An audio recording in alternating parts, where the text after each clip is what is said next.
Welcome back to a softer, sexier, more romantic Ty and That Guy. You might think that we're just, because we sound and act like a couple of douchebags, that all we care about is horror movies and genre and sci-fi and mean action, shoot 'em ups, but we got a sensitive side. Today we're going to do a little movie called Ty. Murphy's Romance. Murphy's Romance. Look at the enthusiasm in Ty's face. He loves it. Murphy's Romance. He loves it. When was the first time you saw the movie? Oh, I would be willing to bet this is one of those ones. This was 85, right? Came out in 85? Yes, sir. Yes, sir. I'd be willing to bet this is one of those ones that my mother rented at the video store because she loved Sally Field. Right. I'm betting I saw it when it hit VHS in the 80s. Because I know she brought home. I know Romance. Did you rewatch it for this podcast, or you just going to remember from when you were 8 years old when you first saw it? Oh, I refreshed. Okay. All right. What were your thoughts when you refreshed? It's not my kind of movie. Yeah. It's not. I love James Garner, though. I think James Garner's fantastic. I think he's fantastic in this. I think he does an amazing job in this, playing. His character doesn't say a lot, but has a lot of layers that was just portrayed by his performance. Sally Field's, she's adorable. She's always adorable. But the thing that hit me this time, we can talk about it later if you want, is the guy who plays Sally Field's ex, the guy who shows up and moves in with them and is just kind of a douchebag. Anyway, on this watch, I looked up who it was because I was like, who is this guy? Obviously, somebody you've seen a lot. He's got a huge list of TV and movies he's done. So I looked him up, and I immediately saw him like, oh, he was in The Help with Wes. Like, you guys have been in I think this might be the first time we've done a movie where you have performed with one of the stars of that movie. I think this might be the first time. And we talked a little bit about Hunger Games, but we've never done Hunger Games as a movie on our thing. So that was cool. I was like, oh, we can talk about this guy when Wes worked with him. But the other thing that I realized as a child of the 80s, and of course you're a child of the 80s as well, this is actually late 70s more than 80s, but it might as well be 80s. Did you know that there is a Sheriff Lobo cinematic universe? I did not know there was a Sheriff Lobo cinematic universe, but the key to the Sheriff Lobo cinematic universe is Brian Kerwin.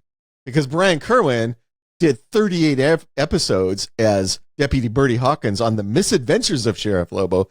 He also did 3 episodes as Deputy Bertie Hawkins in BJ and the Bear. Did you know BJ and the Bear takes place in the Sheriff Lobo cinematic universe? I did not until I looked this movie up. I did not know that. I'm so lost. There you go. I just dropped some deep knowledge. Yes, I dropped some deep knowledge on the audience. Worthy of whatever that list is, I'm trying to remember the name of. Yes, you did drop some deep knowledge. But so my memory of this is like it was in the HBO rotation in the 80s, and I always had a warm feeling for it. But it was, one of the things that I really loved about that time is movies will come, like we can be so selective now with what we watch. And rarely do I come across a movie that I wouldn't, we have so many choices and we have so many avenues. You can watch whatever you want when you want to watch it. But in those days, you had to watch movies that you normally wouldn't watch. That's what HBO did for us. It forced us to watch stuff. And every now and then you would discover something like, oh, there's something interesting. But there was something that attracted me about that movie, but I never really fully understood it. And I don't think I really fully gave it the time to understand it. And rewatching it for this, I was surprised by how much I liked it. I really enjoyed this movie. I think it was extremely well written. I think Martin Ritt is a great director, and I think Sally Field and James Garner are fantastic in it. And I think Brian Kerwin is good in it.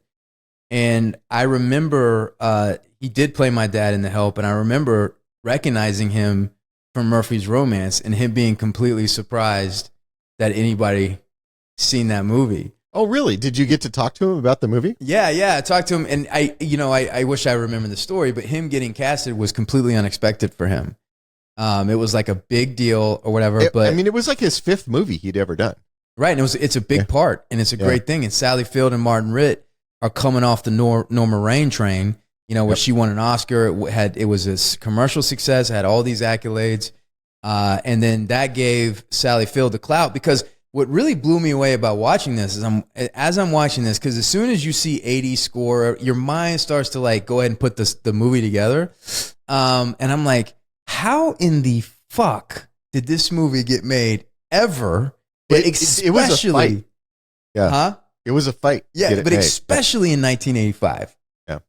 There's no commercial elements. I mean, Sally Field was a star, right? But other than that, there's not a boob. There is no fighting. There's nobody getting murdered. There's no sex. It's like, and the one setup for a fist fight ends with two dudes dancing. I know, and but I loved that. I thought that was so great, because as I'm watching, I'm just conditioned for them to be a conflict. And in some ways, I think this was beautifully written. But if there seems to be, which there isn't, there seems to be like violation in script rules. Right. So like there isn't like a main conflict between them. They go from friendship, their arc is friendship, to a full blown relationship, but there isn't really a villain. There isn't really direct conflict. I think her ex showing up is definitely it's a block between the two, but it also brings them together, but they're not really conflicting with each other.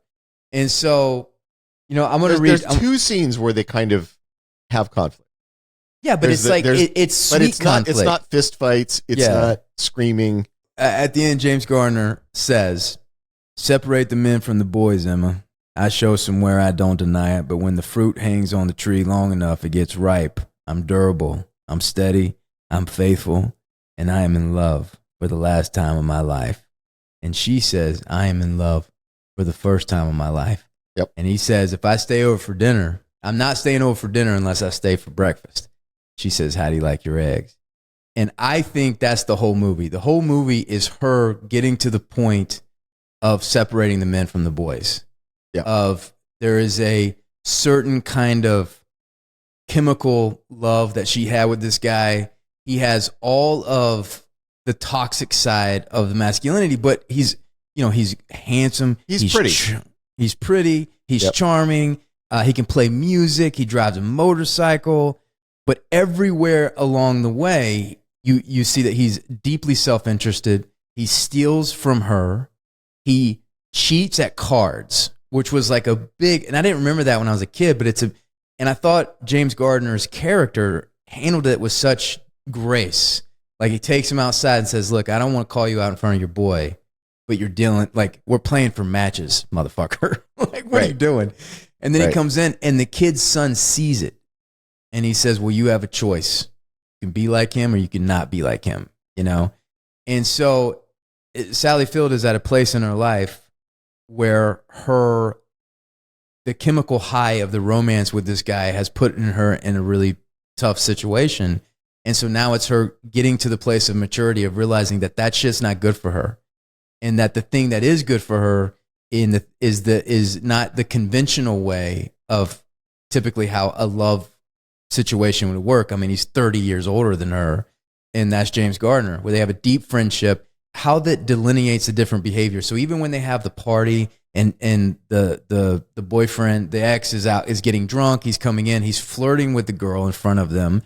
And James Garner's there with her, and he's helping her do the dishes. He's taking the garbage out.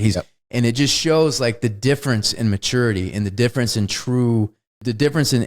the masculinity between the two, and him being somebody that truly is kind to her and is serving her and helping her in that situation. And it does that scene ends with, or leads up to, the confrontation at the garbage cans. Yeah. Where he's out putting the garbage in the garbage cans. Yeah. The guy comes over, the ex comes over. He calls him dad. And he calls him son. Dad.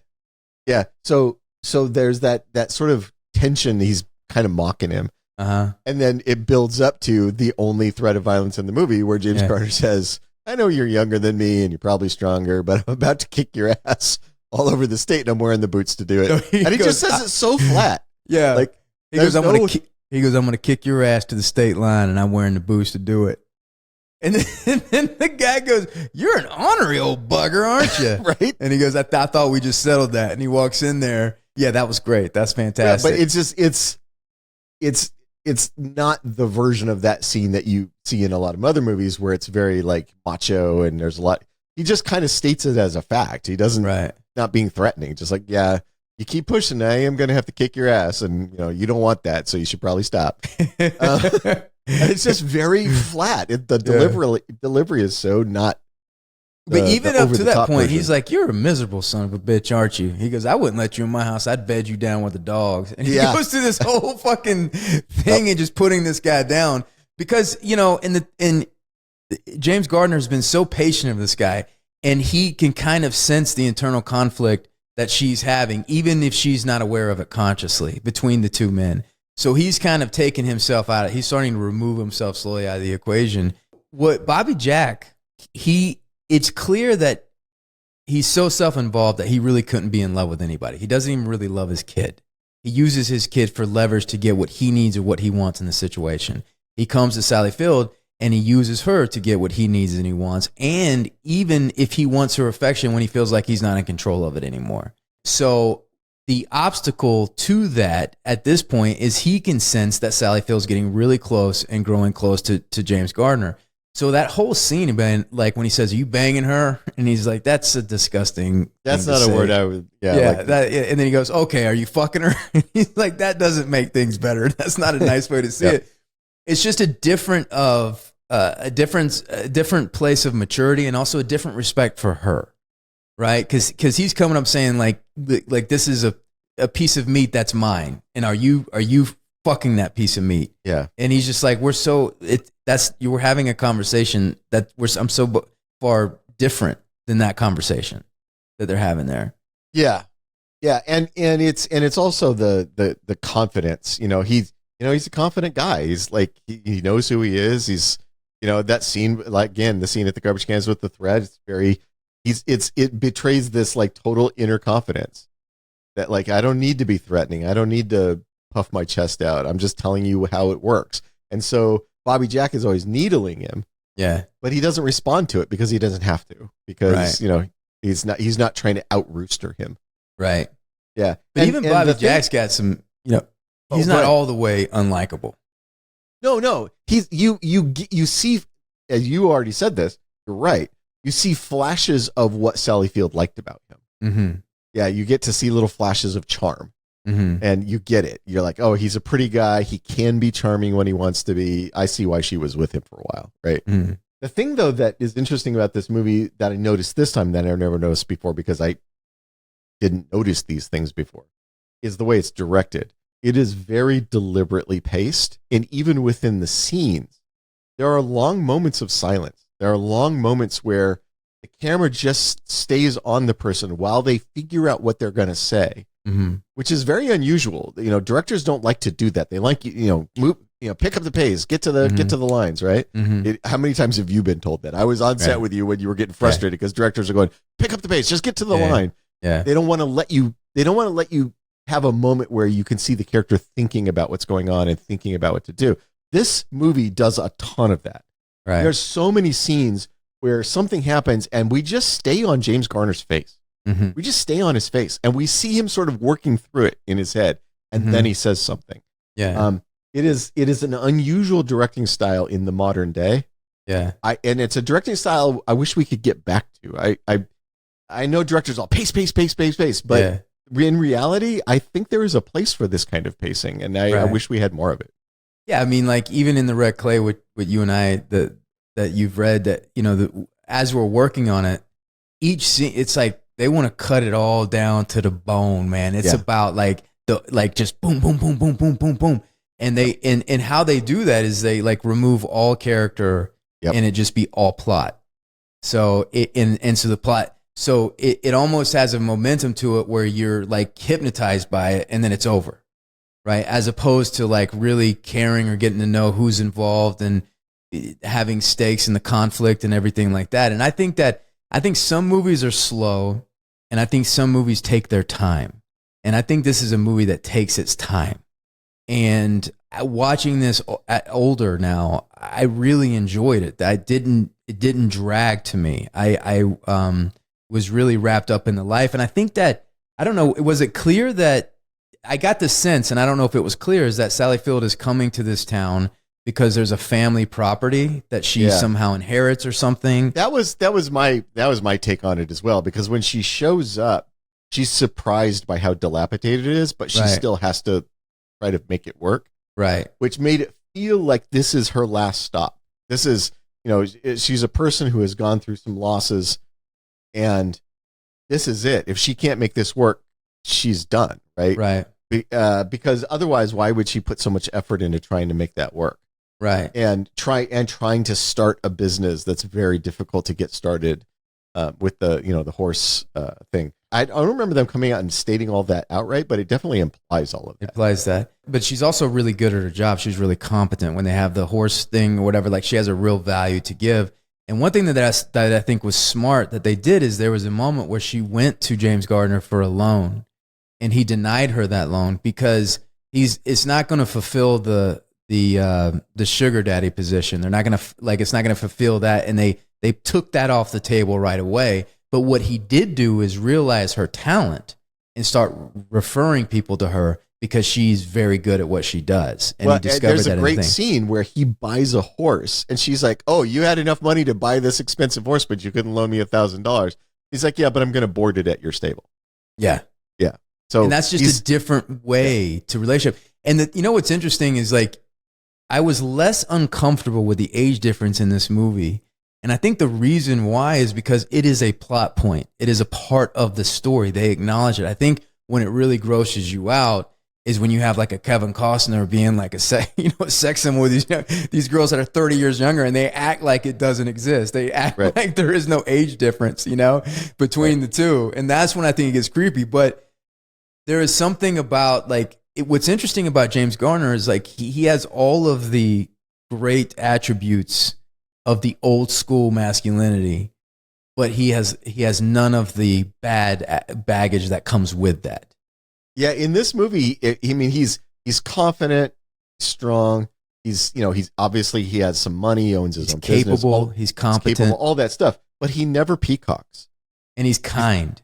He's kind, and he treats her like an equal. Yeah, but when Bobby Jack is constantly peacocking at him, he just never responds to it. Yeah, it bounces off of him. There's no back and forth. It's just like, you can think what you want, little boy, but I'm a man.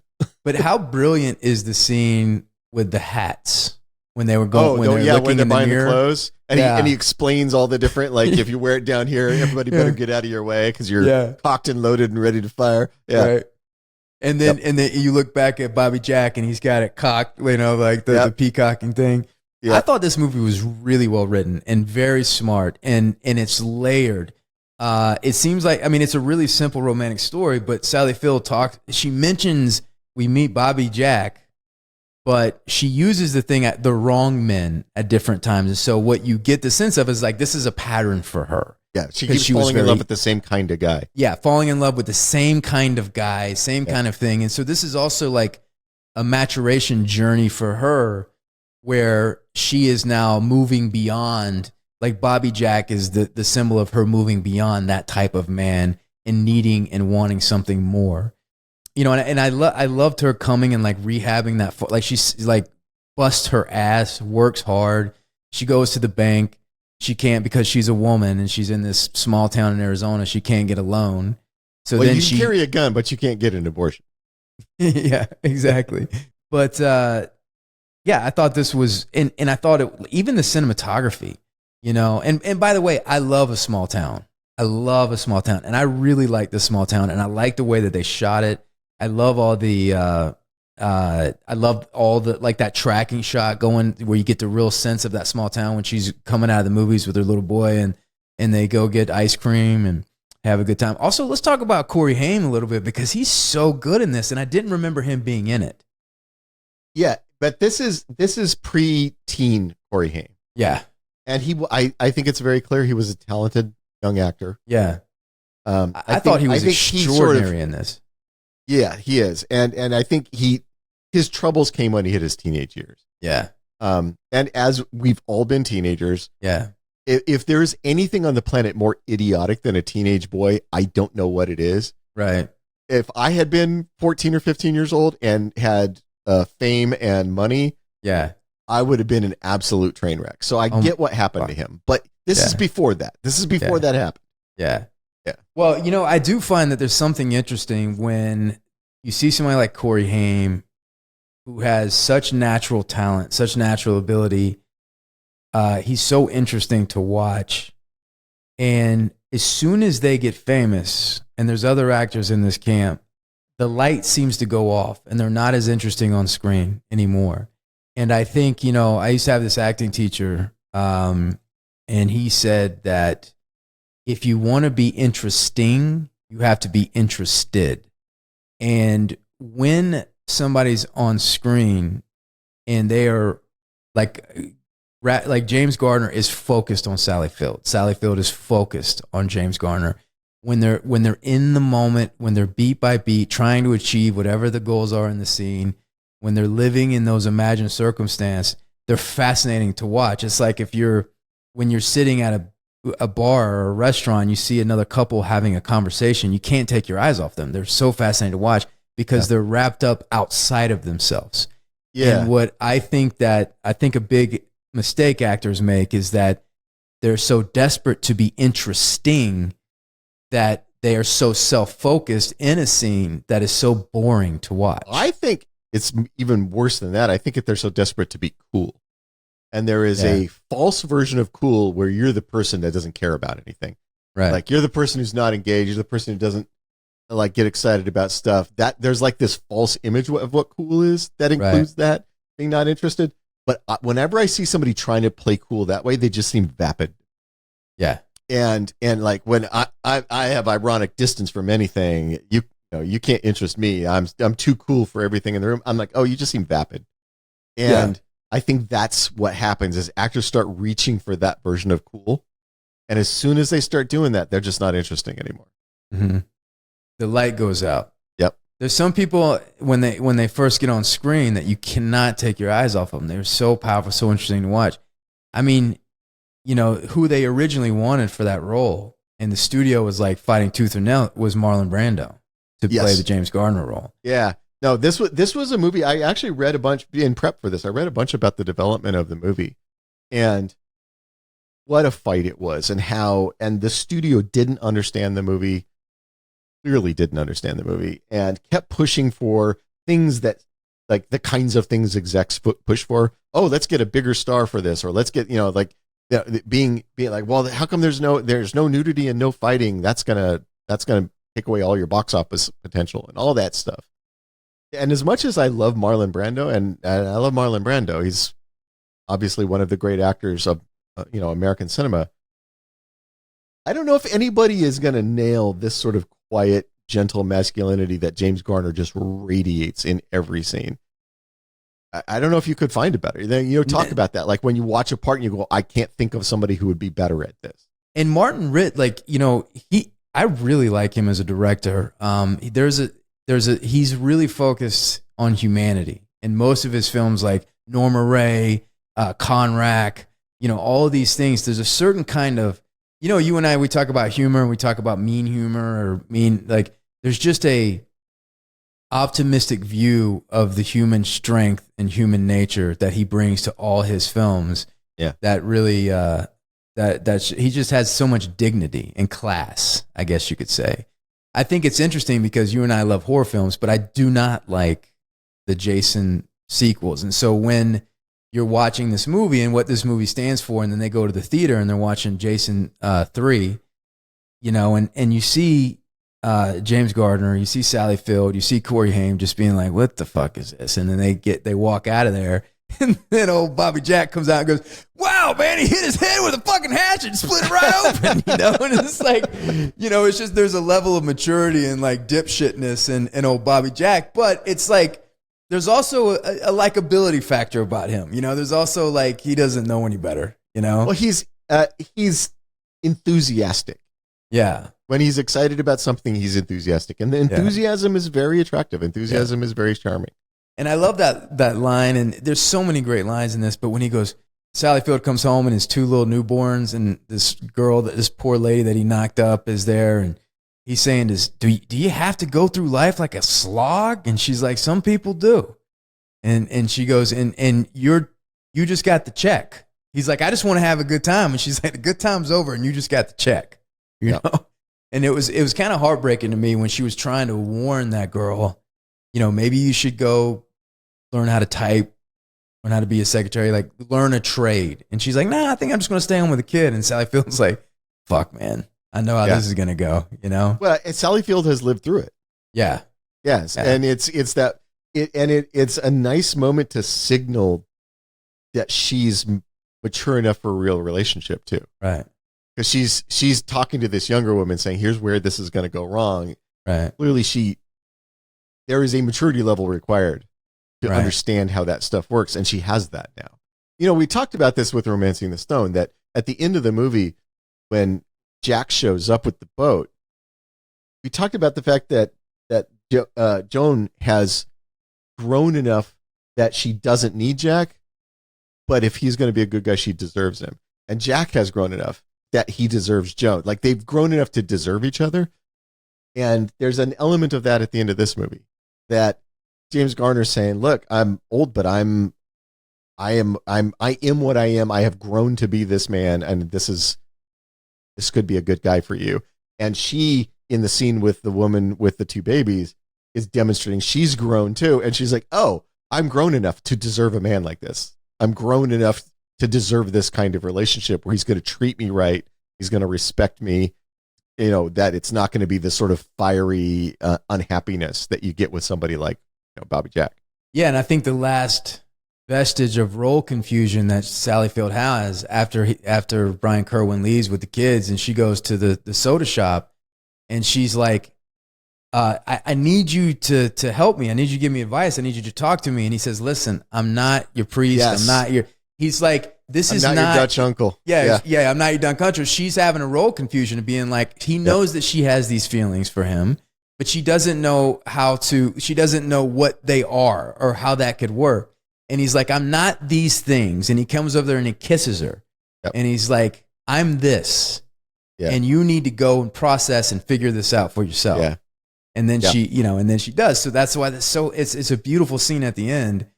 By the way, it looks like he eats her face when he kisses her. Well, what's funny about it is I was reading some stuff about it, and according to some interviews, Sally Field claims that that's the best on-screen kiss she's ever gotten. Really? Yeah, she claimed that was the best on-screen kiss she's ever gotten. Was that one sexy? How interesting. Yeah, that is interesting. I mean, obviously that's third hand, so it's past, But according to the stuff I read, reporters reported that she had said that. But it tracks because of what she said about him post interviews. Like, she glowed about him. What a gentleman he was. What a good man he was. Yep. So I think it tracks. It makes sense. And also Murphy is like, Martin Ritt says that Murphy is James Garner. Like, he brought, like, that is like, even all the posters on the old car out front, like, those are all his causes. He's an old school liberal. Martin Ritt was an old school lefty. That's what him and James Garner have in common. Yep. So, like, he basically brought James Garner to this. And Sally Field says she was always deeply in love with James Garner, even back in the Maverick days. Well, how could you not be? I know. I mean, exactly. Young James Garner, he was cool. He was effortlessly cool. Huh? Effortlessly cool. Effortlessly cool. The reason you watch that name just flew out of my head. The Rockford Files. Rockford Files. The reason you watch Rockford Files is because he's so fucking cool. Yeah.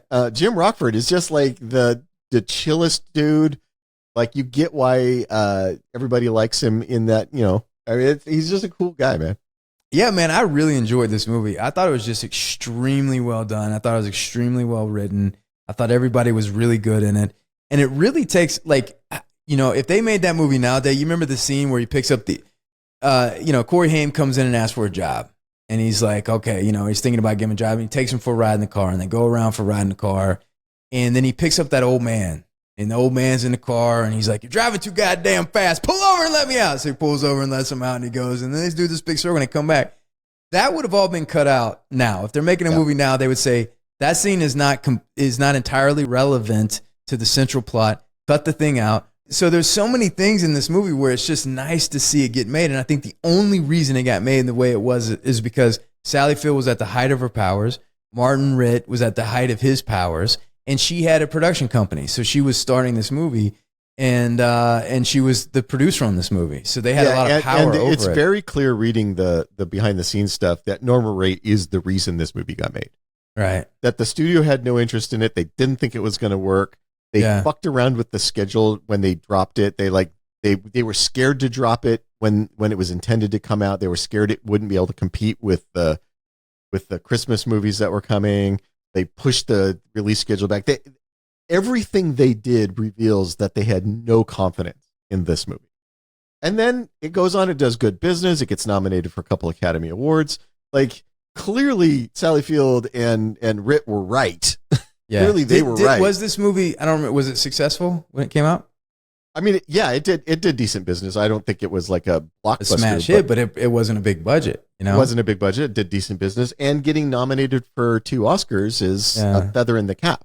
And Sally Field was people forget she was on a hot streak. Like Norma Rae, this movie, Places in the Heart. Like she won 2 Oscars, right? She won an Oscar for something right after this. I think she's a fantastic actress. Did you ever see The Absence of Malice with Paul Newman? Yeah, I thought she was terrific in that. But she was on a hot streak. And I mean, the best work she ever did was still Flying Nun. Yeah, she was great in that. James Garner, around this time, though, he made one of the most perplexing movies ever, and that's Tank. Do you remember Tank? I do remember Tank. And I remember the craziest fucking movie. Tank is the movie, one of the movies that we rented. This was the VHS days, right? Yeah. And I rented it because of the cover, because it had James Garner, who I liked, and he had a tank, and there's like a tank on the cover of the video box. Right. So I thought it was like a war movie or something. Right. It is a super weird movie. That would be a great movie to have in the podcast, because it is tonally obscure. Yeah. It's so dark, but it has the tone of a lighthearted comedy. Look, I enjoyed it. I think it's really well written. I think this is probably, I guess this might be the most random movie we've done on this podcast. It's pretty random. Yeah. Well, we're just doing stuff with romance in the name, right? Yeah. I don't think, I think maybe 2 or 3 people might listen to this, but if there's a little romantic out there who likes really sweet movies with small towns, who likes Sally Field and James Garner, this is definitely one to check out. Now, I will say as my last comment on this, because this is based on a book, and as somebody who has had work that his novels adapted, obviously some things changed. And there's a pretty big change to the plot of the book in this movie. And there's part of me that kind of wishes they had done the movie more faithful to the book, and for one reason. The book, they never wind up romantically involved. It winds up being a very close platonic friendship between Murphy and this younger mother, where he's in her life. They spend a lot of time together. They're very good friends. He helps her out. She helps him out. He kind of becomes like an uncle figure to her son. All of that happens. It just doesn't end with the kiss. So the pieces they add are like the kiss and the romance stuff. And the thing at the end with the, are you going to make me breakfast? That whole thing is kind of added. I am a person who, and maybe this is because I don't have any romantic bones in my body. I am a person who really misses that there are very few movies with truly good platonic relationships between men and women. I really like that. I like when because I have a lot of female friends who I'm very close to, and I really love them, but there isn't an ounce of romantic tension between us. And I just never see that kind of relationship on screen, and I kind of hunger for it. That's why I push so hard to, keep like Bobby's relationship with people on the crew, keep it platonic rather than the studio always wants to make everything romantic, right? I'm like, no, just let it's okay. Or Clarissa and Amos, they're like, oh, they fall in love, right? And they become romantic. I mean, no, they care about each other deeply, but it is a platonic thing, right? And so there's a part of me, as much as this is a good movie, there's a part of me that kind of wishes they had done that, where he's just kind of the strong male figure in her life who isn't trying to fuck her, right? That would have been a fun version of the movie to me, but I'm probably the only person who would like that movie. Then it would be called Murphy's Friendship. Yeah, I think that. Exactly. I think I think romance is compelling to watch, and I think sexual tension is compelling to watch, and I think that's why every studio agrees with you. I They want to turn everything into a fucking romance. And I would say I'm the same way. I think that them at the kiss at the end was really satisfying, and them coming together, I really enjoyed that. And I love a good friendship, but a romantic relationship is way more interesting for me to watch. How do you think Titanic would have went down if they were just buddies? At the end.